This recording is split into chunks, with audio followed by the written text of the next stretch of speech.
Estes são os reinos onde espetáculos intermináveis se revelam. Os parques nacionais mais fantásticos de toda a África e Europa. A Calçada dos Gigantes. Bwindi. Gran Paradiso. E o infinito Serengeti. São lugares onde as maravilhas nunca têm fim.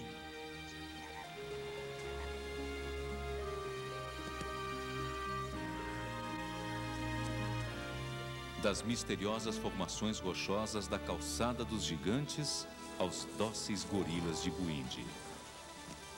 Dos lendários picos de Gran Paradiso à magnífica vida selvagem do Parque Nacional do Serengeti, estas são terras imponentes.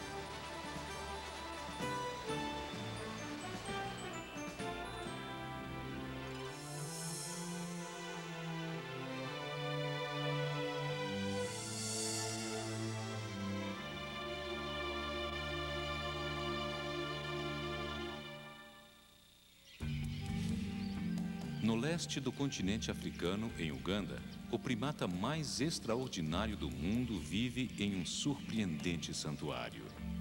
O Parque Nacional de Bwindi, também conhecido como Floresta Impenetrável. Hoje existem apenas cerca de 650 gorilas das montanhas, e metade deles vive aqui. Localizado no sudoeste de Uganda, o impenetrável Parque Nacional de Bwindi abrange uma área de mais de 300 quilômetros quadrados. A viagem até esta maravilha africana começa no Lago Vitória.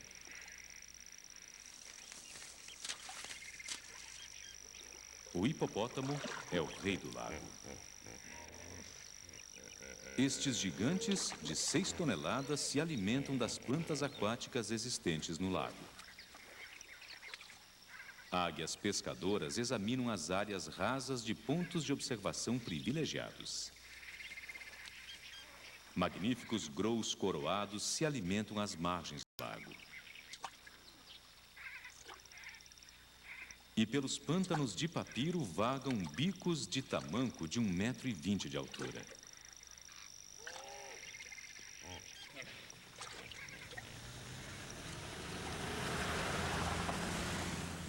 Deixando o Lago Vitória para trás, é hora de seguir para oeste, rumo ao parque.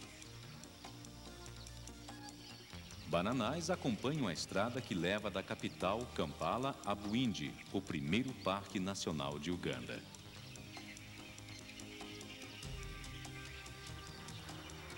A 900 metros, a paisagem muda. Agora, plantações de chá marcam os limites do parque.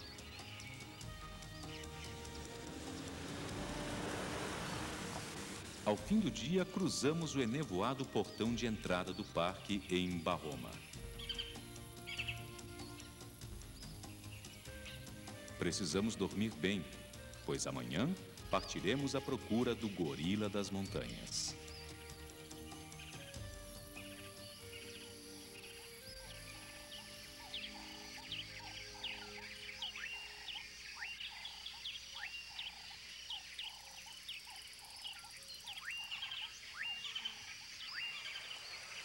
Um guarda florestal se junta ao nosso grupo assim que amanhece. Ele irá nos guiar em nossa busca.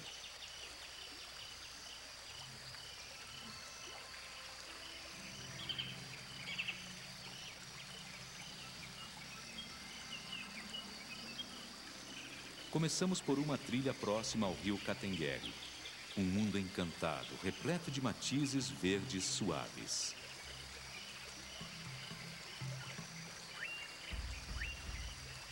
Mais de 100 espécies de samambaias raras florescem aqui.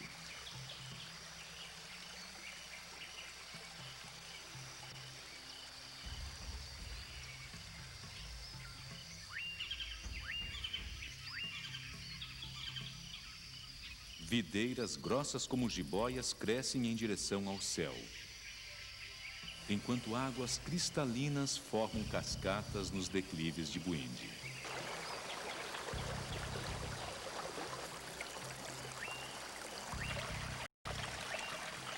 Acredita-se que este parque abrigue a mais rica flora do leste da África, graças à diversidade de hábitats nas altitudes crescentes. Mais de 2.400 milímetros de chuva por ano garantem uma boa nutrição para as plantas.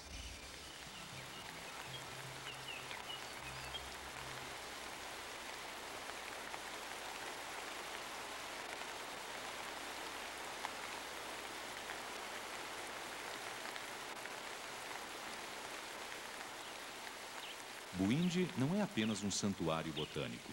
É também um paraíso para os observadores de pássaros. O nectarinídeo é uma das 336 espécies protegidas pelo parque. A coleção inclui o encantador papa-moscas turquesa.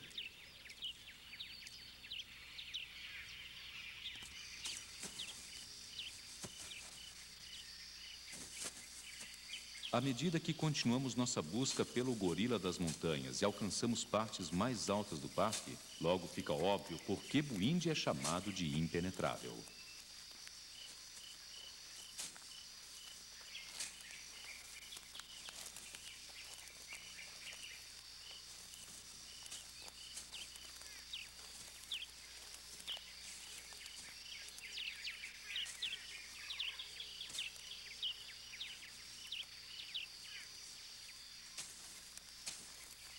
Densos bambuzais e arbustos naturais recobrem o fundo dos vales. 1.200 metros de altitude acima de Bahoma, a floresta começa a emitir sons. Um bando de colobos preto e branco torna-se o centro das atenções. Como seus primos distantes, os gorilas, eles se alimentam somente durante o dia. Quando não estão comendo, eles se sentam e ficam imóveis, digerindo o que comeram, como homenzinhos pensativos. Além dos macacos que vivem nas árvores, o solo da floresta é o lar de 120 outras espécies de mamíferos. Os bambis, pequenos antílopes africanos, movem-se com facilidade pela vegetação rasteira. Seus passeios podem colocá-los cara a cara com um potamoquero que procura por raízes e bulbos no chão da floresta. Elefantes da floresta também vivem nesta selva. As presas mais retas e as orelhas mais ovais facilmente os distinguem de seus primos das planícies. Como eles tendem a se alimentar nas mesmas áreas em que os gorilas do parque, encontrá-los é um bom sinal.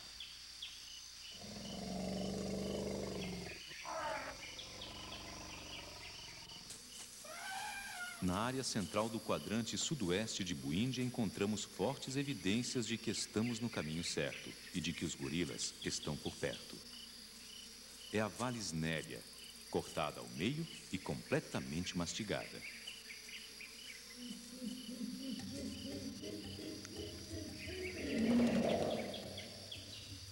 O rugido de um gorila rompe o silêncio da floresta. Está vindo de um ponto entre o primeiro e o segundo cume dos planaltos de Kigezi, situados na extremidade sudoeste do parque. Os gorilas das montanhas podem causar ferimentos letais se abordados sem o devido cuidado. Depositamos toda a confiança em nosso guia. Recrutado na aldeia local, com sua dedicação, experiência e conhecimento, ele torna possível um encontro milagroso. De repente, uma forma negra e prateada surge. Quando um gorila macho atinge a maturidade plena, o pelo negro de suas costas torna-se cinza prateado. A nova cor também serve para marcá-lo como macho dominante. Seu grupo deve estar por perto. Os machos são defensores ferozes de sua família.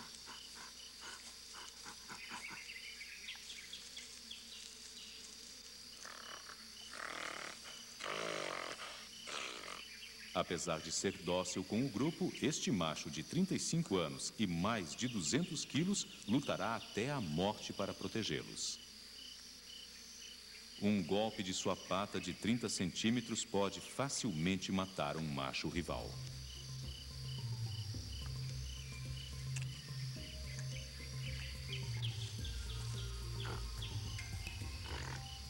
Os gorilas das montanhas do Parque Nacional de Bwindi dividem as 24 horas do dia de modo bastante organizado. Eles passam 30% do dia se alimentando. Outros 30% se deslocando.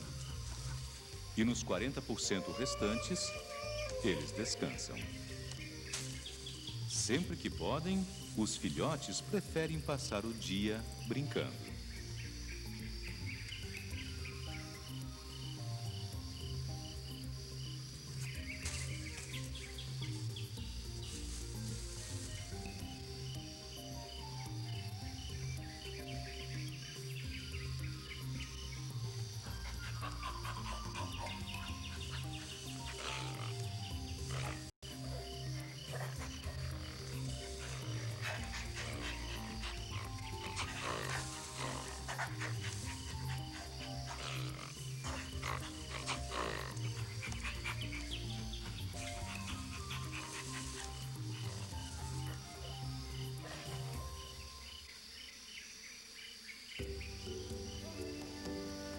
Esta mãe e seu filho recém-nascido são provas vivas da esperança de Bwindi.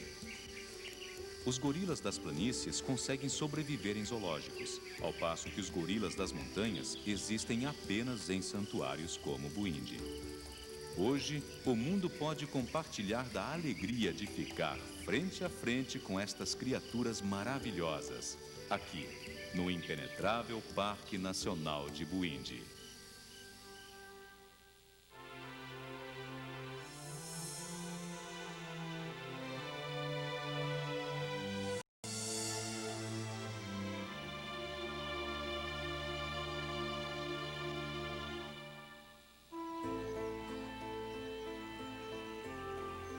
O Parque Nacional Gran Paradiso se aninha entre os Alpes europeus.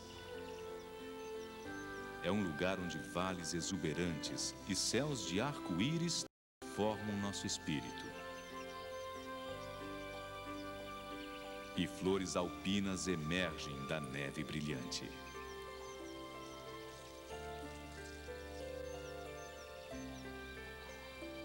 Os Alpes são o coração da Europa.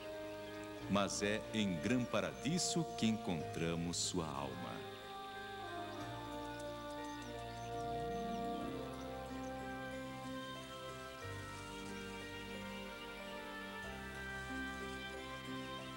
Aqui, a natureza oferece um banquete mutável de contrastes e cores digno de um rei. Acima de cada colina, montanhas escarpadas e vales profundos caracterizam um dos santuários naturais mais admiráveis do mundo.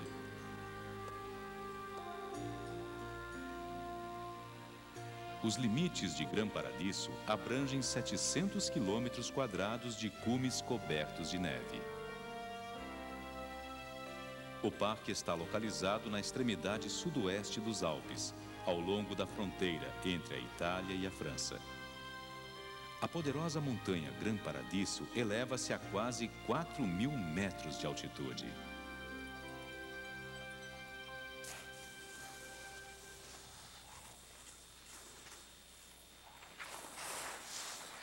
68 guardas florestais dedicados protegem este santuário de flores e gelo.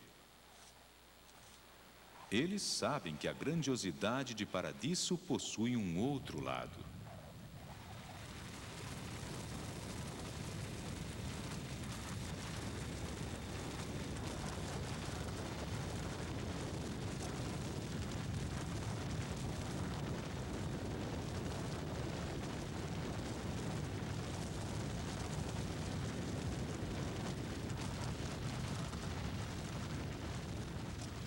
A cada primavera, o estrondo de grandes avalanches anuncia a mágica chegada do degelo anual.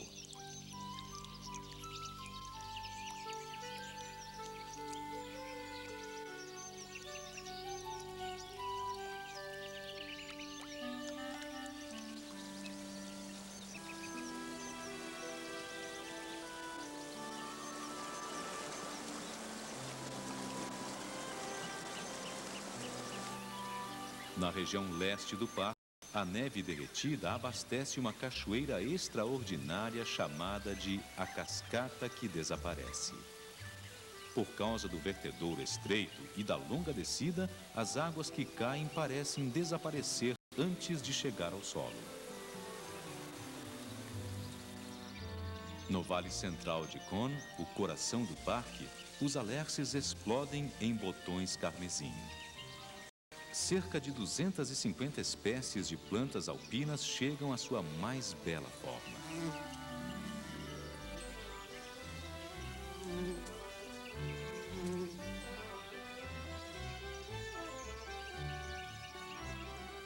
Açafrão do prado e alguns tipos de rosas somam-se a milhares de flores vívidas para criar as cores da paleta primaveril.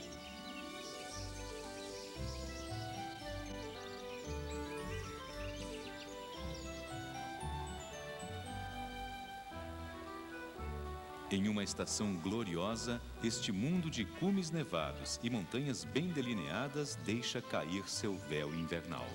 Os vales de Gran Paradiso explodem em vida e em águas que cantam e elevam a alma.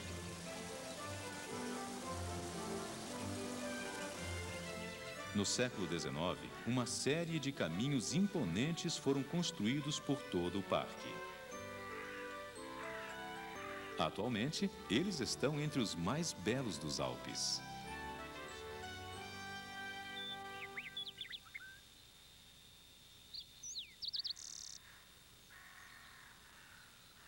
Exalando um perfume agradável, pinheiros contornam os caminhos que sobem para pontos isolados na montanha.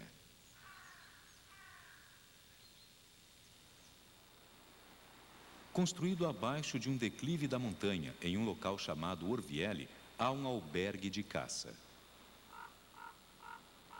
Suas linhas simples camuflam sua importância. Esta estrutura modesta já foi a residência de verão de um rei. O rei Vítor Emanuel II, o primeiro governante moderno da Itália unificada, era um grande admirador de Gran Paradiso.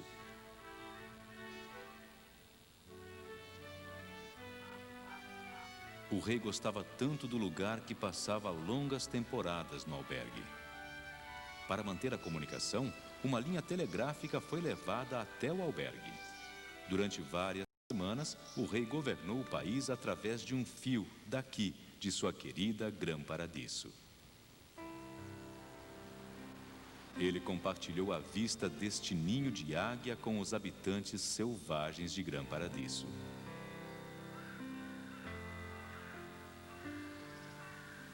A raposa vermelha dos Alpes se adaptou à região. Este animal come quase toda criatura que consegue capturar, de sapos a ratos do campo. Mas ela raramente se aproxima desta. A marmota, o maior membro da família do esquilo, emite um assovio estridente para avisar os companheiros da aproximação de um predador. Se estiver com sorte, a raposa pode ter uma rápida visão da marmota antes que ela se enfie numa toca subterrânea.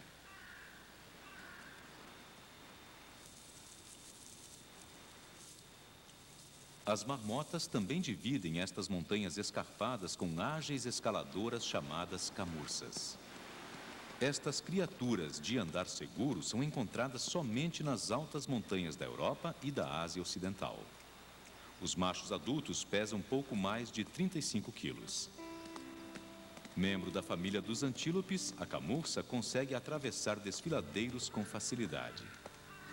Esses valentes animais possuem cascos largos que os impedem de afundar na neve e conseguem sobreviver várias semanas sem alimento.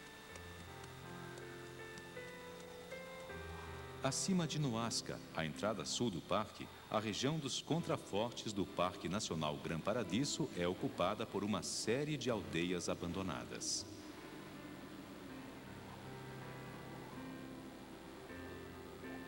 Esta é a aldeia de Maison, fundada no século XVIII por artesãos e pastores. Ela já foi uma comunidade próspera, famosa por seus pedreiros. Esses artesãos cortavam o granito de Grã-Paradiso com tanto cuidado e precisão que os telhados que construíram com lascas de pedra ainda permanecem intactos. Andar pelas ruas de Maison nos leva de volta a uma época de ouro, quando as crianças da aldeia se reuniam dentro da única sala da escola.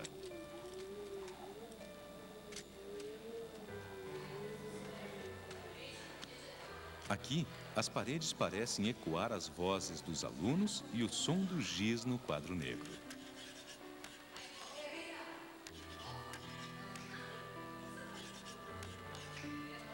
Mas, inevitavelmente, à medida que a população de Maison foi crescendo, os recursos naturais de Grã-Paradiso deixaram de ser suficientes para sustentá-la.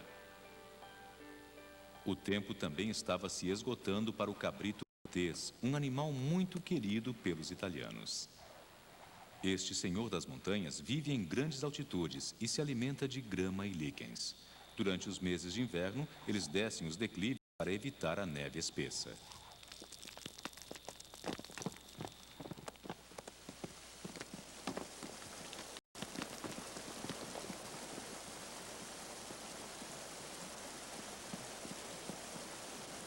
Os cabritos monteses são as cabras dos Alpes.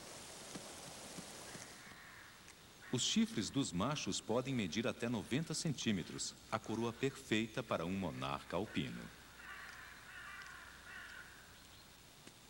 Nas primeiras semanas da primavera, os machos limpam as membranas dos chifres, preparando-se para um ritual que acontece todos os anos.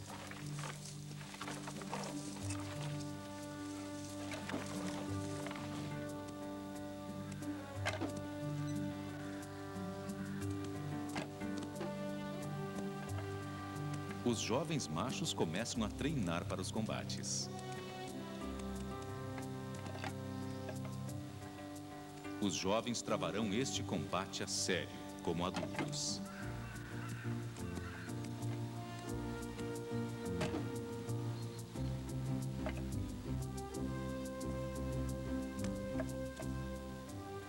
Os vencedores conquistarão até uma dúzia de fêmeas para seus haréns. Implacavelmente caçado por sua carne e as supostas propriedades medicinais de seus enormes chifres, em meados do século XIX, o cabrito montês estava ameaçado de extinção.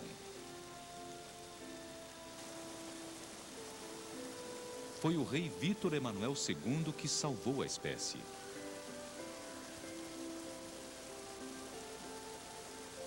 Seu amor por esta linda criatura fez com que Grã-Paradiso fosse declarado uma reserva oficial em 1856. Em 1922, este santuário foi nomeado o primeiro Parque Nacional da Itália. Graças à visão de um rei, cerca de 5.000 cabritos monteses vivem hoje neste lugar maravilhoso. E as montanhas majestosas de Grã-Paradiso são, de fato, um paraíso alpino aberto ao mundo.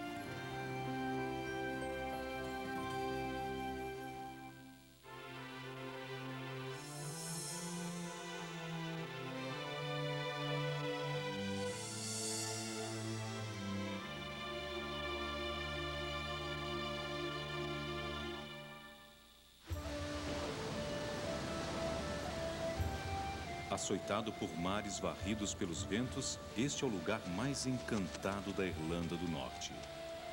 O Parque Nacional da Calçada dos Gigantes. O parque deve seu nome singular à lenda de um gigante chamado Finn McCool.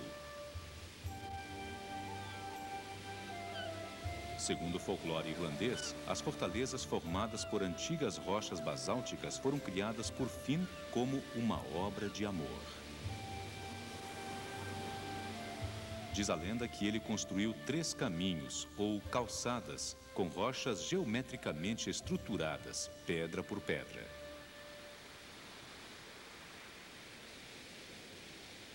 Do alto, é mais fácil observar esta paisagem incomum e fascinante.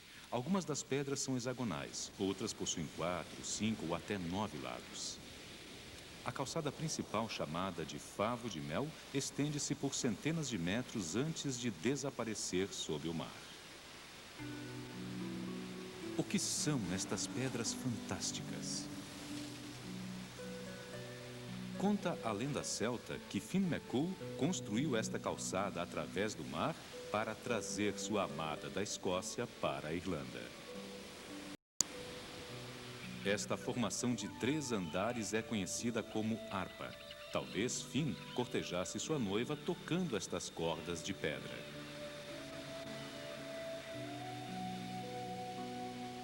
As peças deste mistério rochoso repousam na admirável costa da Irlanda do Norte.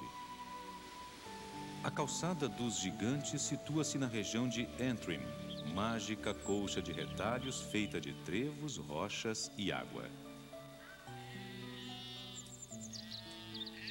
8 quilômetros a leste da calçada, uma série de vales largos embelezam a paisagem.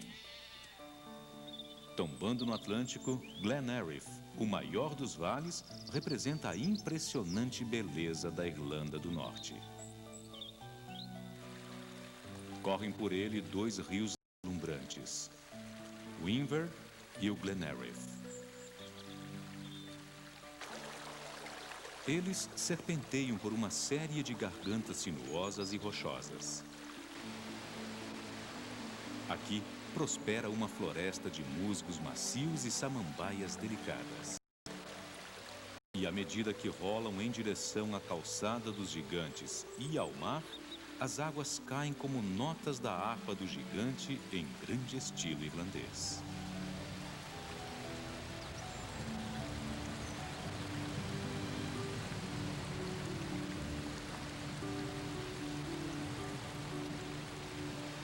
Em seu caminho até o Atlântico, os rios passam por Glenarm, a mais antiga das aldeias existentes nos vales.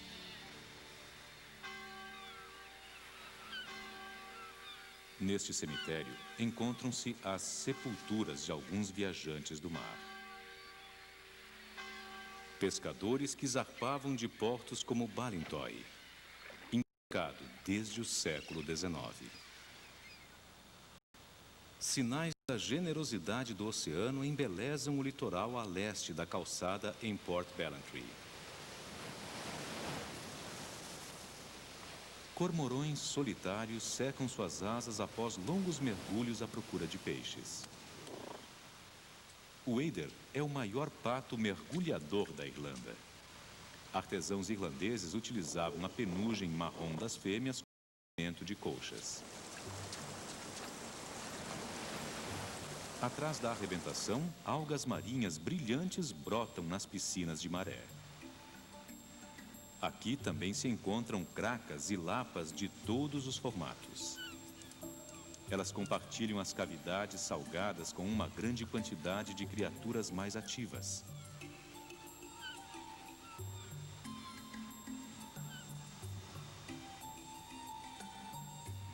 No reino de Finn McCool, cada criatura encontra seu lugar na ordem das coisas.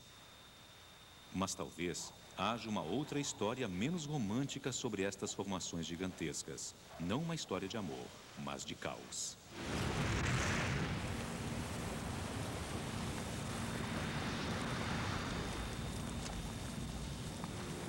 Há 58 milhões de anos, a região era um campo de batalha repleto de vulcões. Do nordeste de Antrim ao sudoeste da Escócia, fendas na crosta terrestre jorravam camadas e camadas de rochas fundidas. As rochas liquefeitas se solidificaram, formando camadas de basalto.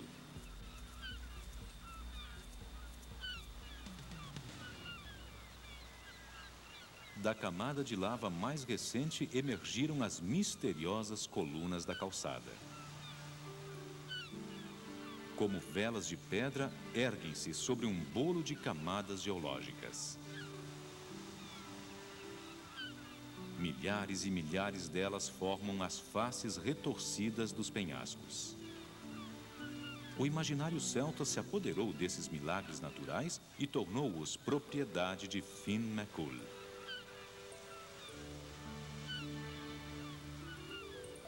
Esta é a bota gigante de McCool.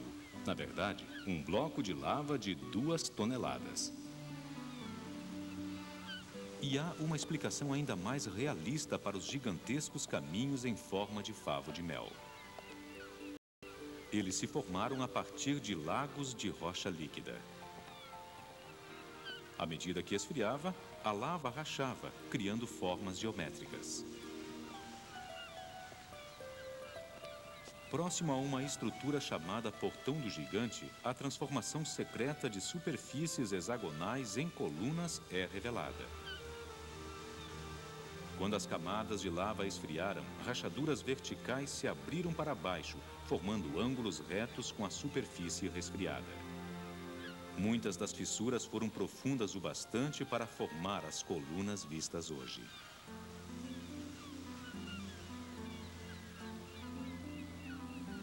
Deslocamentos da Terra e esfriamentos irregulares da lava conferiram às colunas do Portão do Gigante sua inclinação e à harpa sua estranha curvatura.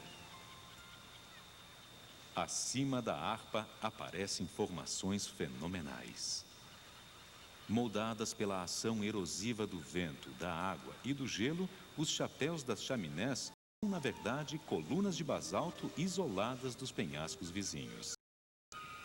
Localizados em Port Riostan, no centro do parque, os chapéus das chaminés dividem o espaço aéreo litorâneo com esquadrões de aves marinhas. As asas rígidas do fulmar permitem que ele voe incessantemente sobre os penhascos.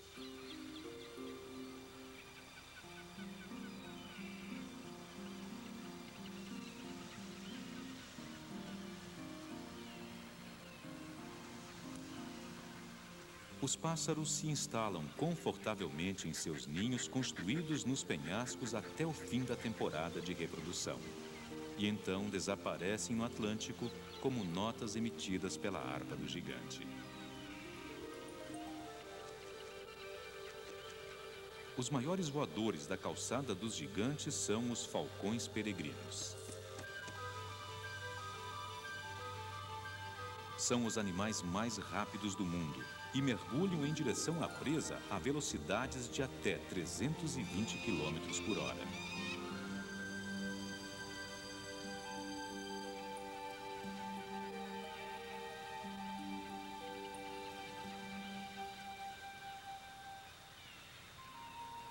A calçada contém uma extraordinária diversidade de habitats e um buquê generoso de flores silvestres.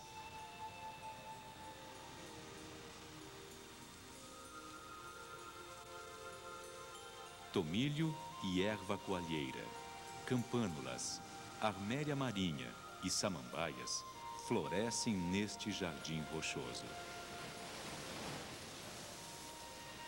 As pedras da calçada unem os mundos da natureza, da lenda e da história irlandesas. Alguns quilômetros a oeste da calçada encontra-se um forte chamado Dunluce, o maior castelo do litoral da Irlanda do Norte. Na verdade, pedras trazidas da calçada formam parte de suas paredes características. O nome Dunluce significa literalmente forte em irlandês. A primeira parte do castelo pode ter sido construída por volta do século X, mas seus primeiros registros históricos datam de 1500. Até cair sob domínio britânico no fim do século XVI, a região era governada de trás destas paredes por clãs escoceses. Clãs escoceses e os exércitos britânicos ecoam por Dunluce. E a pré-história do litoral da Irlanda do Norte está preservada na Biblioteca de Pedras da Calçada dos Gigantes. Torres que tocam o passado estão atadas em capítulos de rochas, junto a contos de um gigante lendário cujo amor não conhecia limites. Enquanto os ventos uivarem e as ondas quebrarem, a calçada dos gigantes permanecerá como um farol eterno a guiar a alma irlandesa.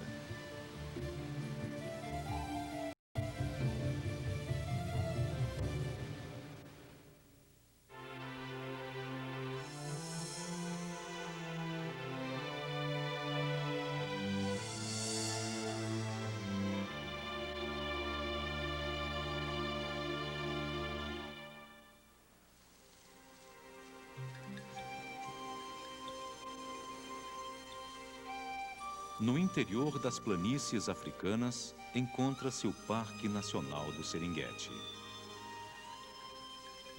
Estas extraordinárias savanas são o lar das mais impressionantes espécies de animais existentes na Terra.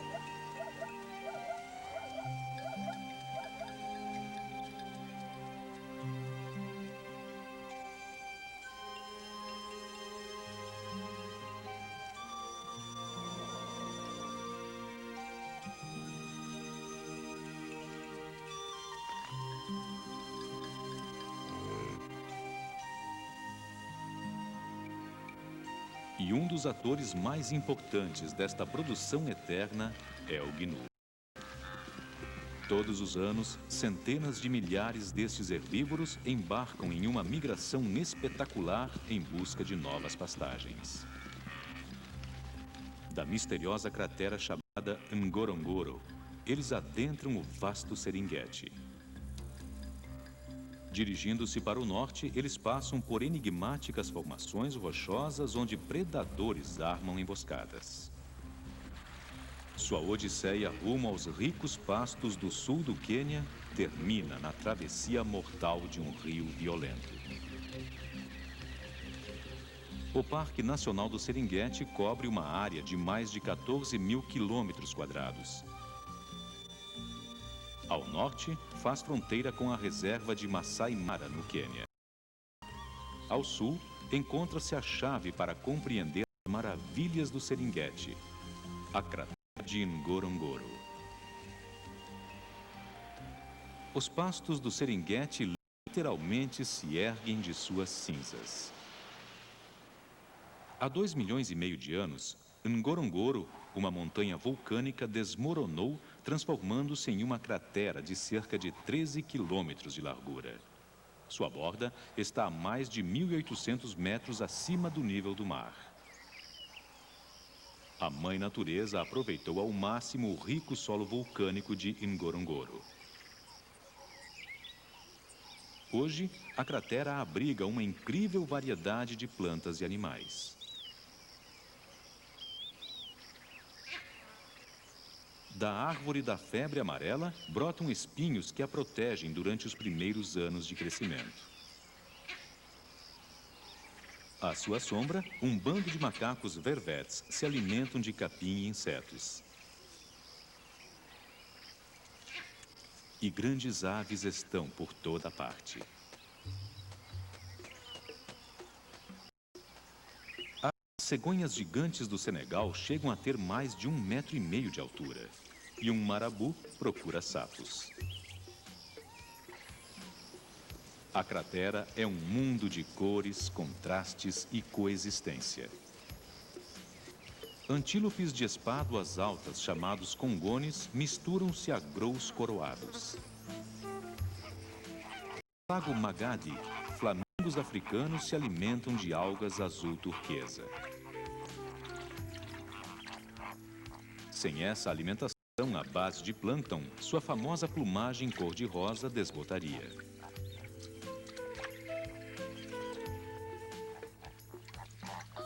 Os flamingos dividem o lago com hipopótamos pesos pesados. Machos adultos chegam a pesar mais de 3 toneladas. Os hipopótamos não têm glândulas sudoríparas e sua epiderme é muito fina.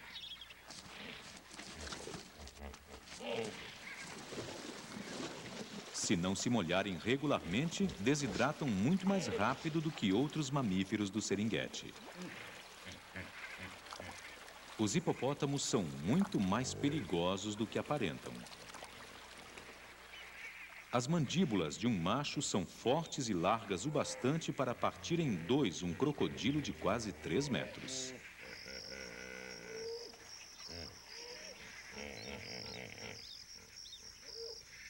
O centro da cratera é vigiado por outro mamífero impressionante, o raro rinoceronte negro.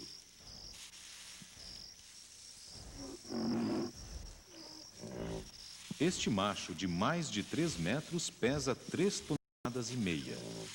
Apesar de seu peso, ele pode atacar a uma velocidade de 30 km por hora. Os elefantes da cratera são os únicos animais maiores do que o hipopótamo e o rinoceronte. Este macho pesa 5 toneladas. Aqui, uma fêmea e seu filhote passam pelo grande macho com a devida cautela e respeito.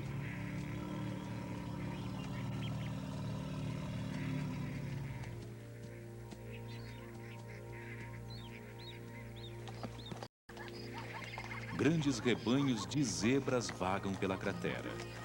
As famílias de zebras consistem em até 1 dúzia de fêmeas e um macho. Mas de todos os animais deste parque em movimento, o gnu tem o papel mais importante.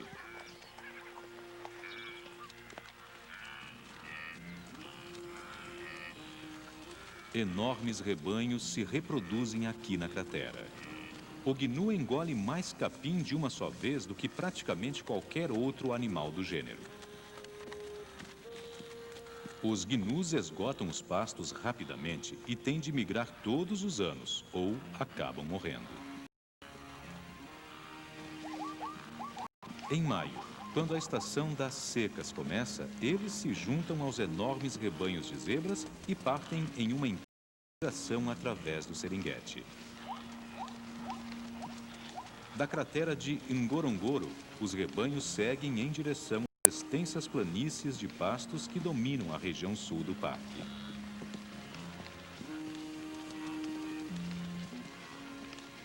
A migração pode levar até 3 meses à medida que os rebanhos vão comendo o pasto ao longo do caminho rumo ao norte, onde estão os pastos mais verdes do Quênia. No caminho, passam pela garganta de Olduvai, um corte profundo na terra. A garganta recebeu este nome por causa da planta Olduvai, usada atualmente pelos habitantes de Maasai para fazer cestas e outros artigos. Mas a importância desta região estende-se de Maasai para toda a humanidade.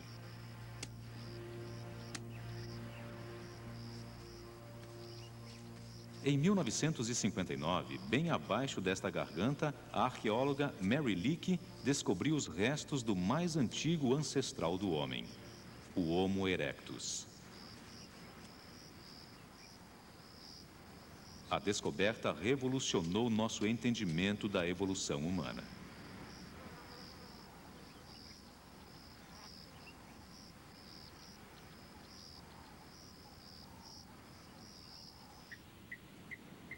Há aproximadamente 1 milhão de anos, pequenos grupos de caçadores exploravam as planícies infinitas.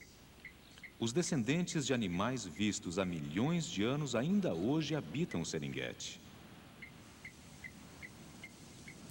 Os serpentários se alimentam de serpentes, matando-as com um poderoso pisão.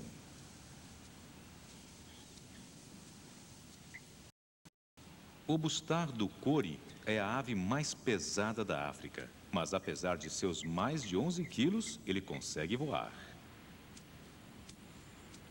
E por último, mas não menos importante, esta desajeitada criatura.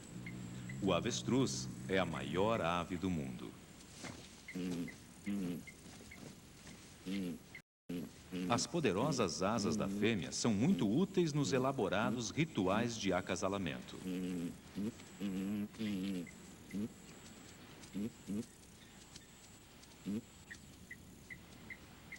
Há milhões de anos, o avestruz voava sobre o Serengeti. Mas ao longo dos milênios, voar deixou de ser necessário, pois se tornou fácil encontrar alimento. Durante a seca, enquanto vagam pelas planícies, o avestruz e a gazela de Thompson são observados de esquisitos afloramentos de rocha chamados copes. Ilhas de granito em um mar de pastos, os copes foram formados há cerca de 650 milhões de anos, quando o granito fundido foi pressionado contra a superfície terrestre pelo centro do planeta. Os copes são fundamentais para a sobrevivência da flora e da fauna de todo o Parque Nacional do Serengeti.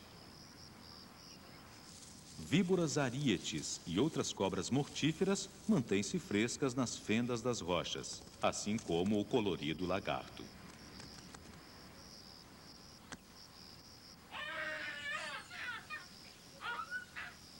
As árvores dos copes fazem sombra, protegendo-os do sol escaldante. E babuínos procuram insetos em seus galhos. Bandos contêm entre 30 e 100 indivíduos. Podem vagar por uma área bem grande de quase 8 quilômetros quadrados, mas é arriscado aventurar-se muito além dos copes.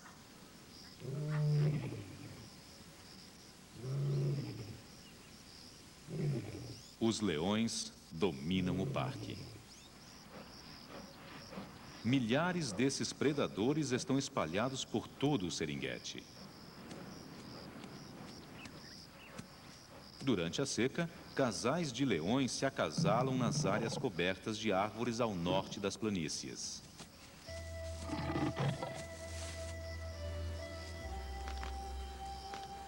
A leoa sabe que 4 meses mais tarde, quando seus filhotes nascerem, haverá água e comida suficientes para todos.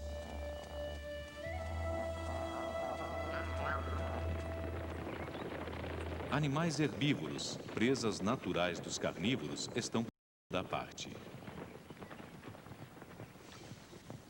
À altura da espádua, o búfalo africano tem uma largura de 1,5 metro e chega a pesar mais de 630 quilos. Estas poderosas criaturas possuem chifres maciços que podem matar facilmente um agressor descuidado.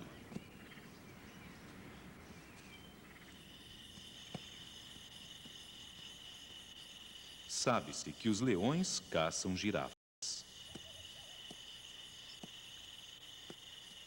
Este grupo se move com elegância pela região norte do parque, próximo a um local chamado Lobo. A girafa se alimenta exclusivamente das folhas tenras da acácia. Por incrível que pareça, seu longo pescoço contém apenas 7 vértebras. Mas a presa mais abundante já está migrando em direção aos leões. Do alto, parecem uma imensa caravana de formigas. 1.300.000 gnus e centenas de milhares de zebras passam pelas colinas centrais do Serengeti rumo ao Quênia. 50 quilômetros ao norte de Lobo, os rebanhos cruzam o rio Grumeti. Os leões estão prontos.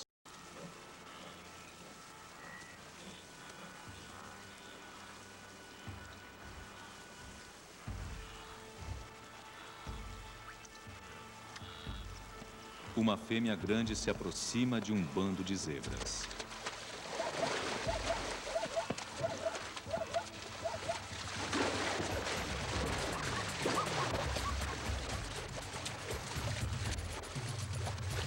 Correndo a uma velocidade de até 50 km por hora, ela sai no encalço de sua presa. Por fim, a leoa cumpre seu dever de mãe: alimentar seus filhotes.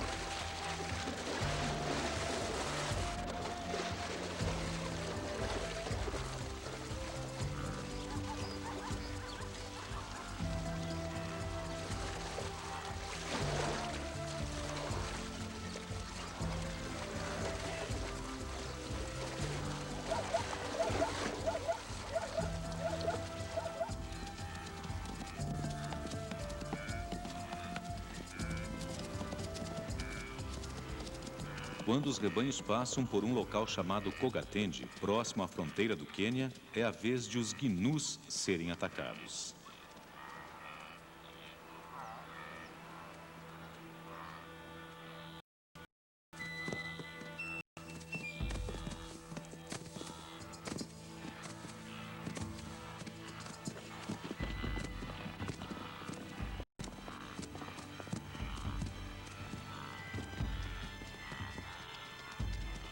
Apesar dessas dificuldades, o rebanho segue em sua migração rumo ao norte como uma onda viva, enorme e incessante. Logo, os gnus enfrentarão seu desafio final.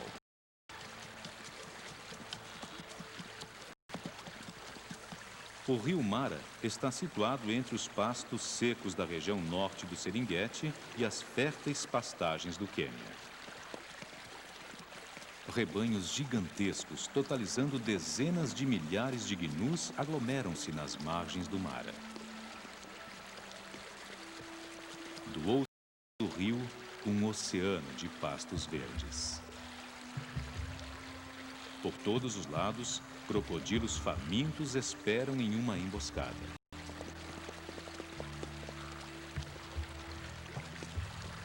Os gnus não podem esperar eternamente. E assim, a travessia começa.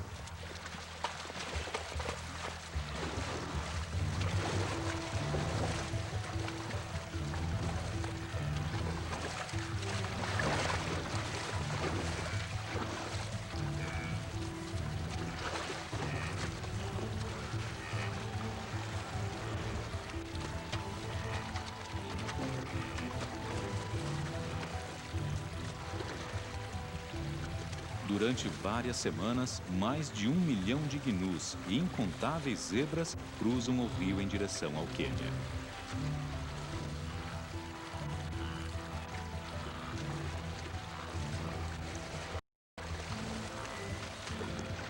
No entanto, nesta que é a maior de todas as migrações, para cada animal que é abatido, milhares vão sobreviver.